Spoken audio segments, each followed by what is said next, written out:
tapi rakyat masih butuh.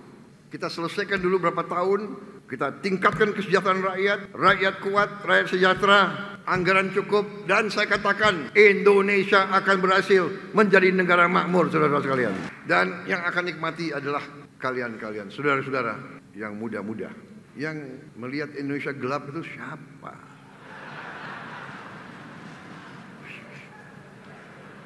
Indonesia di atas Jerman nih, saudara-saudara sekalian. Di atas Jepang, di atas Inggris, di atas Perancis, kok Indonesia gelap?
Saudara-saudara sekalian, tentunya saya ucapkan selamat atas terselenggaranya acara Kongres ke-6 Partai Demokrat dan juga selamat atas terpilihnya kembali Saudara Agus Harimurti Yudhoyono sebagai Ketua Umum Partai Demokrat untuk 5 tahun yang akan datang. Juga tentunya terpilihnya Bapak SBY sebagai Ketua Majelis Tinggi Partai Demokrat yang ada. Nampaknya ada kriteria untuk menjadi Ketua Umum Partai Demokrat harus tinggi.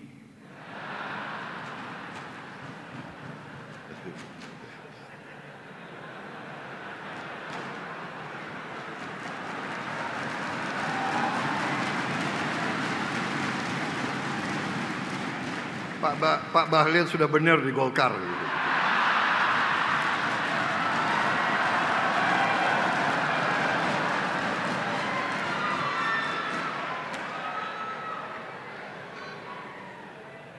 Saya juga memberi saran kalau mau jadi presiden ya jangan tinggal di Menteng. Karena ini tren ya, presiden ke-5 di Menteng, ke-6 agak jauh ya, ke-7 di Solo, ke-8 di Bogor sana itu. Mas AHY ini memang salah satu menteri paling muda di Kabinet Merah Putih dan juga Menko termuda di antara 7 Menko yang ada. Jadi Mas AHY masih panjang pengabdianmu. Jadi tenang-tenang aja. Selain Mas AHY, Partai Demokrat, saya ucapkan terima kasih memberi menteri-menteri dan wamen-wamen dari Partai Demokrat yang hebat-hebat. Menteri Transmigrasi, Saudara M. Iftitah Sulaiman, saya tunjuk sebagai Menteri Transmigrasi. Berapa hari yang lalu beliau paparan rencana transmigrasi ke depan. Luar biasa paparannya. Di slide terakhir dikasih 3 skenario. Skenario minimal. Kan terakhir selalu anggaran kan. Saya sudah lama jadi orang Indonesia. Jadi yang saya paling dakdik kalau masalah anggaran. Jadi beliau sampai skenario minimal. Kalau nggak salah opsi ya istilahnya. Opsi 1 minimal sekian ratus M. Opsi menengah ya. Opsi kedua skenario menengah sudah mendekati 1 T. Opsi ketiga maksimal 1 sekian T. Jadi ini ada strategi orang Indonesia.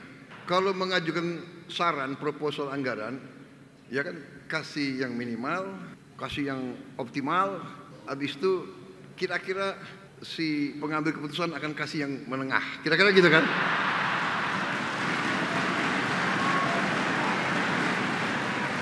Benar kan? Strategimu begitu kan? Kita ini satu guru, satu ilmu. Tapi beliau kecewa. Saya tidak pilih opsi menengah. Saya pilih opsi maksimal.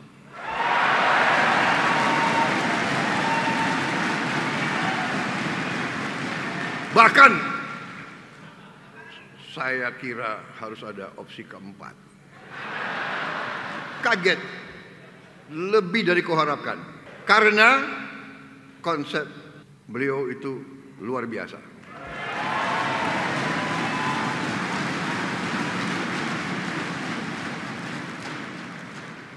Pantes Adi Makayasa beliau. Ya. Nggak keliru Partai Demokrat. Terima kasih. Tapi benar, saya untuk apa saya puji-puji Anda, ya kan? Enggak, saya mau katakan terima kasih Partai Demokrat. Ada yang mengatakan kabinet kita gemuk, banyak, ya kan?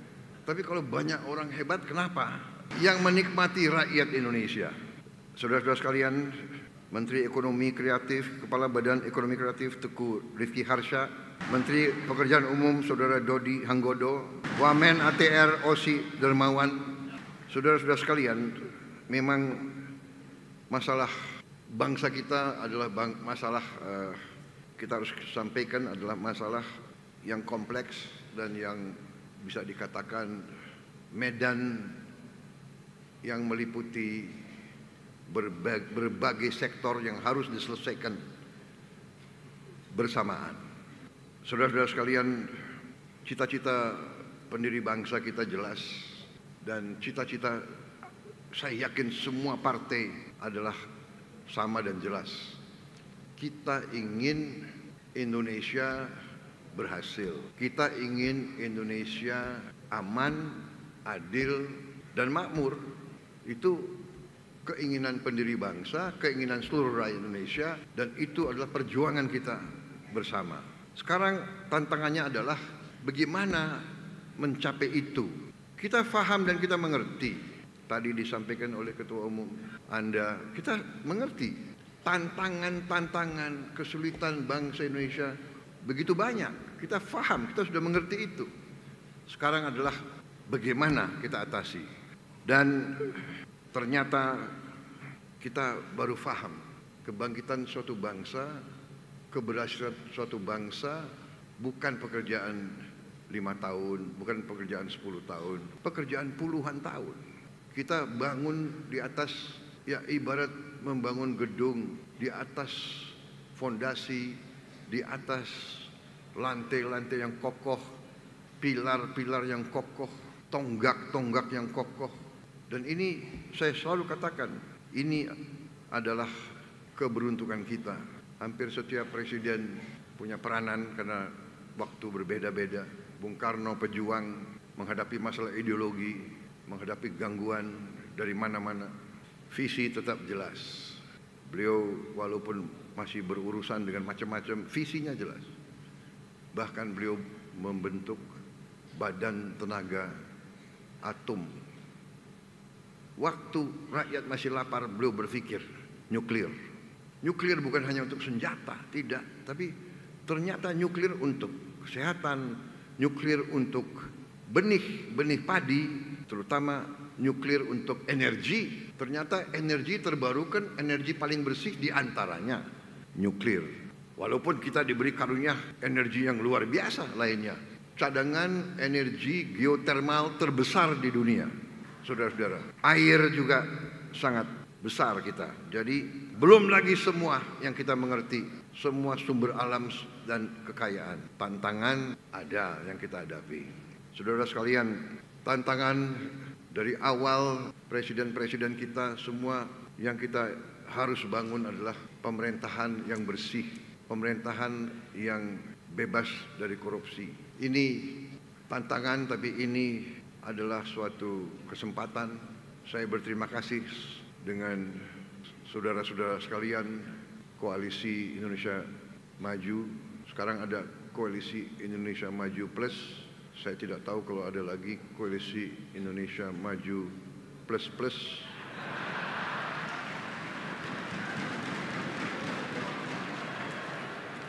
Kadang-kadang ada koalisi formal, ada koalisi tidak formal, ada koalisi informal, ada koalisi batin. Karena di hati kita semua ya satu, cinta tanah air, cinta tanah air. Jadi kita harus bangga jadi orang Indonesia. Kita jangan terkesima, terpesona dengan budaya-budaya lain. Kalau hati kita sama, untuk apa kita ribut? Untuk apa kita gontok-gontokan? Saudara-saudara sekalian.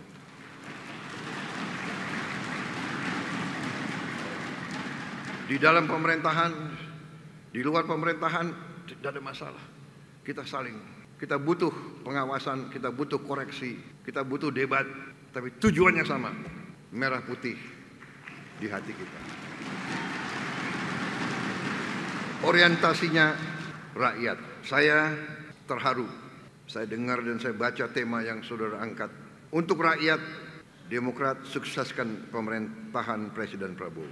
Terima kasih, tapi saya katakan di sini, begitu saudara merasakan, begitu saudara melihat tanda-tanda Prabowo Subianto tidak setia kepada rakyat Indonesia, pada saat itulah saya minta saudara koreksi saya. Kalau perlu,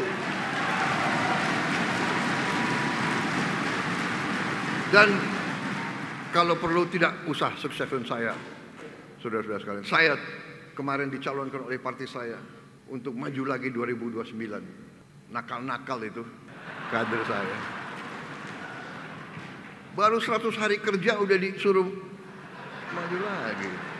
Tapi saya katakan, kalau tahun keempat saya mengabdi dan saya kecewa dengan prestasi saya tidak akan maju tahun 2029.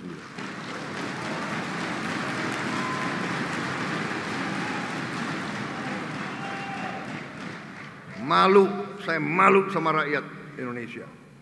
Untuk apa? Kalau tidak mampu, lebih baik saya hormat. Masalahnya Pak SBY, kita dibesarkan dari kita masih muda, sekarang rodo muda begitu.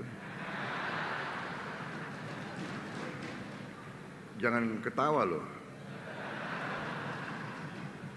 Kita semua pasti dipanggil Tuhan. Belum tentu sesuai nomor urut tanggal lahir. Benar kan? Belum tentu. Mahathir Muhammad hampir 100 tahun loh. Masih mimpin partai. Jadi kita ingat ajaran kiai-kiai kita kan. Berjuanglah seolah-olah kau akan hidup 1000 tahun. Tapi berdoa seolah-olah kau akan dipanggil Tuhan nanti malam. Tapi ada juga lagu kan, aku ingin hidup 1000 tahun lagi.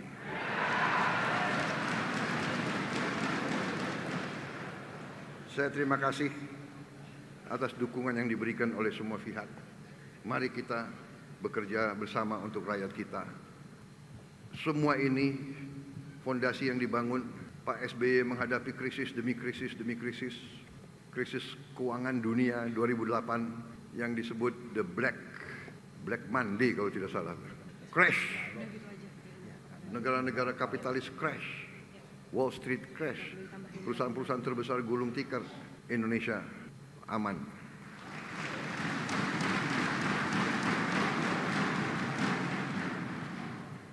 Makanya banyak atau beberapa timnya Pak SBY masih saya pakai.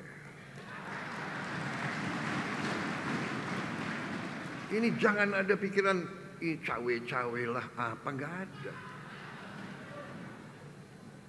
Saya minta dicawe-cawe. Saya datang ke Pak SBY minta masukan. Benar Pak SBY? Bapak tidak pernah titip-titip apa-apa ke saya. Tidak pernah. Saya datang. Ada yang mengatakan Pak Jokowi, nggak ada, saya datang ke Pak Jokowi. Pak SBY mimpin 10 tahun, Pak Jokowi mimpin 10 tahun, 20 tahun pengalaman. Hanya orang yang bodoh yang tidak mau belajar dari 20 tahun pengalaman. Kemarin tanggal 24 hari Senin, saya meluncurkan Danantara Indonesia, suatu dana investasi nilainya $900 miliar lebih. Di samping saya Pak SBY, Pak Jokowi, dan semua wakil presiden yang bisa hadir kemarin. Hadir juga Ketua DPR, Ketua MPR, Ketua DPD. Saudara-saudara, ini bisa karena presiden-presiden sebelumnya yang mengamankan, yang menjaga republik kita, yang sekian tahun tidak diinvasi oleh orang lain, yang sekian tahun tidak mengganggu bangsa lain. Inilah bernegara. Ada kekurangan tentunya, tapi sekarang kita punya potensi yang kuat, dan ternyata kita melihat di mana-mana kita bisa menghemat. Menghemat itu baik. Menghemat adalah untuk dipakai di bidang yang lebih penting. Memang kadang-kadang sulit, orang yang sudah nyaman, banyak studi banding ke luar negeri, ya kan. Saya paham karena rakyat kita banyak yang, ya kan, banyak anggota kader-kader kita juga nggak pernah ke luar negeri. Benar, saya paham. Tapi percayalah saudara-saudara, saya yang sering ke luar negeri, di luar negeri ya gitu-gitu aja. Bapak yang sering, kami belum. Tapi rakyat masih butuh. Kita selesaikan dulu berapa tahun, kita tingkatkan kesejahteraan rakyat, rakyat kuat, rakyat sejahtera, anggaran cukup, dan saya katakan Indonesia akan berhasil menjadi negara makmur, saudara-saudara sekalian. Dan yang akan nikmati adalah kalian-kalian, saudara-saudara yang muda-muda, yang melihat Indonesia gelap itu siapa?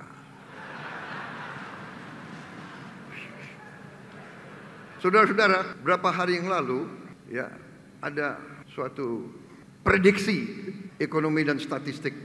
Saudara-saudara, mereka mengatakan kita ini akan menjadi ekonomi nomor 1 akan jadi Tiongkok, menyalip Amerika. Nomor 2 adalah Amerika, nomor 3 India. Ini Goldman Sachs, ya kan? China akan nomor 1 di tahun 2050. India nomor 3, Indonesia nomor 4. Di 2050, 25 tahun akan datang kan? Insya Allah saya umurnya 98. Kenapa ketawa, Bahlil? Siapa tahu Tuhan masih kasih saya waktu.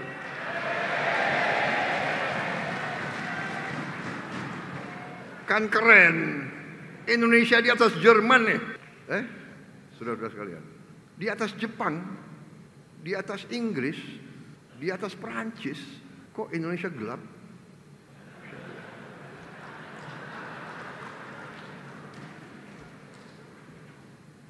Mas AHY sekarang 45 ya, 46 plus 25, 46 apa?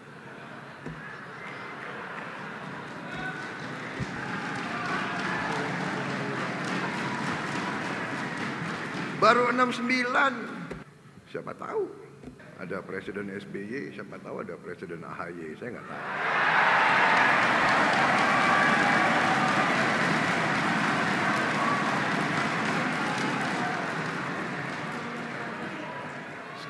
Sekarang duduk berdampingan, nanti bisa bersaing ini dua orang itu.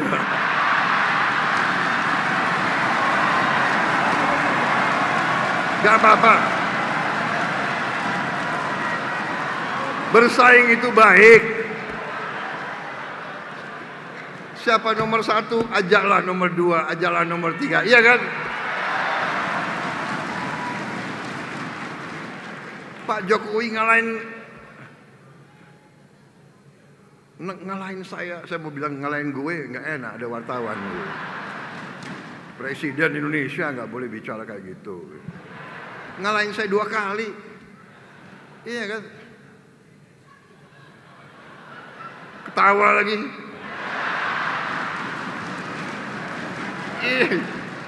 Ini orang Indonesia ini seneng melihat orang susah.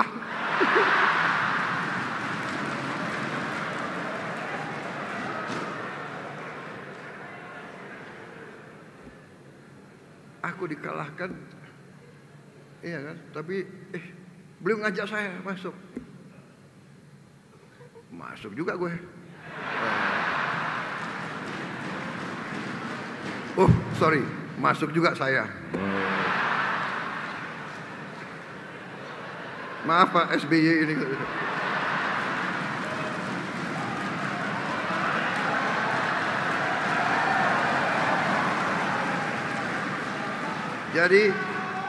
Jadi di Gerindra dan di Prabowo angka keramat adalah 8. Kalau saya lihat di Demokrat ini 9.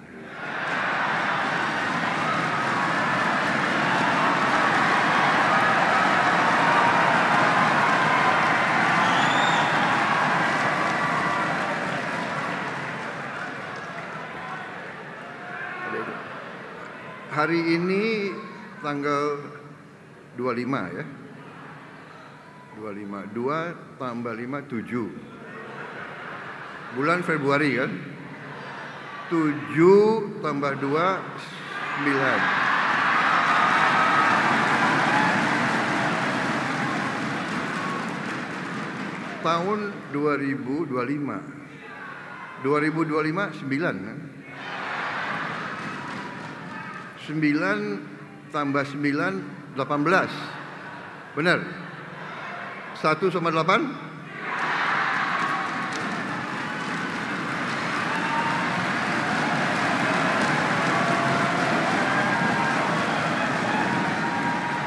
Saya nggak tahu Mas AHY siapa OC-nya, Organizing Committee. Jangan-jangan dipilih tanggal, dihitung-hitung gitu. Tapi memang benar kalau orang Jawa suka hitung-hitung. Jadi waktu saya suruh cari tanggal untuk peluncuran Danantara, saya hitung-hitung. Tanggal 24 Februari 2025 ya. 24, 6. 6 tambah 2, 8. 8 tambah 9, 17. 1 sama 7?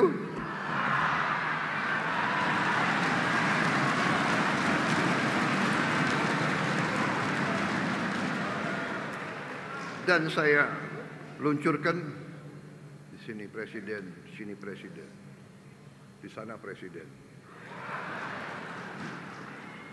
Nuwun sewu, Mbak Puan. Saya kok merasa Bung Karno juga dukung.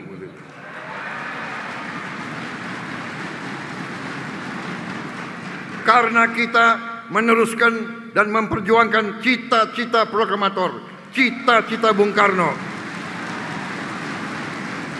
Kita ingin berdiri di atas kaki kita sendiri. Dan Bung Karno mengajarkan kita harus punya kepribadian nasional. Demokrasi kita harus demokrasi Indonesia. Demokrasi ala Indonesia. Ya kan? Saudara-saudara sekalian, saya merasa sangat dekat sama Pak SBY karena kita masuk tarunanya tahun yang sama, tahun 70. Beliau lulusan duluan, beliau lulus duluan.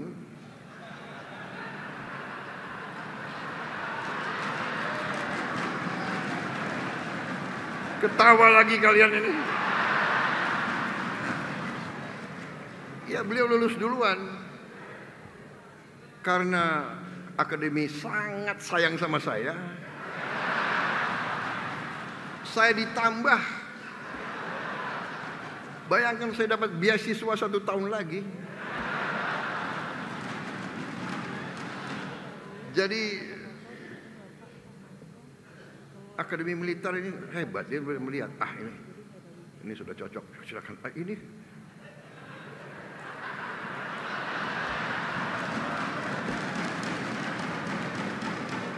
ini ada bakat tapi ya harus dipolis dulu lah. Jadi jangan pernah kecewa. Ya. Di Taruna ada lagu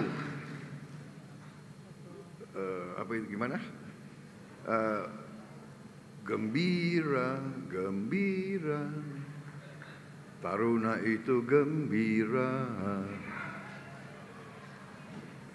Untuk apa bersedih? Sedih itu adalah untuk jiwa yang lemah. Gembira, gembiralah.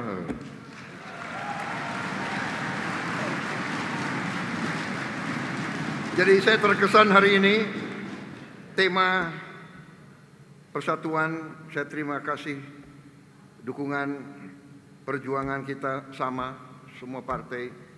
Mari kita maju, kita dalam satu kapal besar Republik Indonesia kokoh. Masa depan kita gemilang, tidak terlalu jauh. Kita bersama-sama kita kelola, bersama-sama kita berbuat kebaikan, kita atasi masalah. Kalau ada salah pengertian, kita duduk dengan baik. Ya kan? Jangan mau dihasut oleh kekuatan-kekuatan asing. Sudah terlalu lama sudah. Terlalu lama. Suku lawan suku, agama lawan agama, partai lawan partai. Padahal partainya semua tujuannya sama, untuk bela rakyat. Kita bersatu, kita akan berhasil. Saya kira cukup sekian dari saya.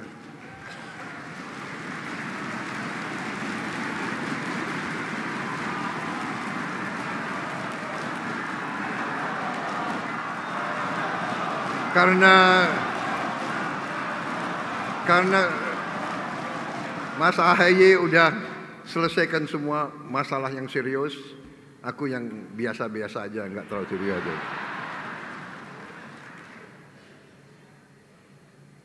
Tapi serius tapi santai, sersan.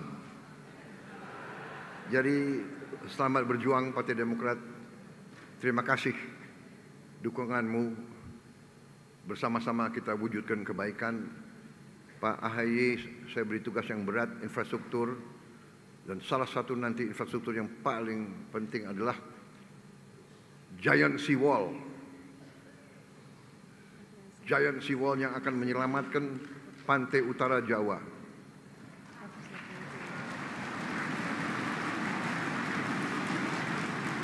Giant Sea Wall harus dari Banten sampai ke Gresik.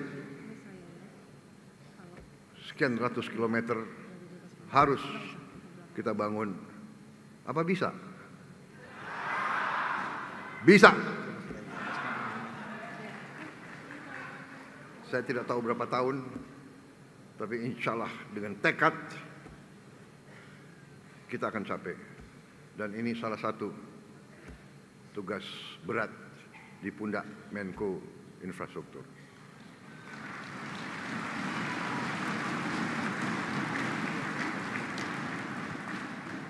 Tapi kita akan putuskan.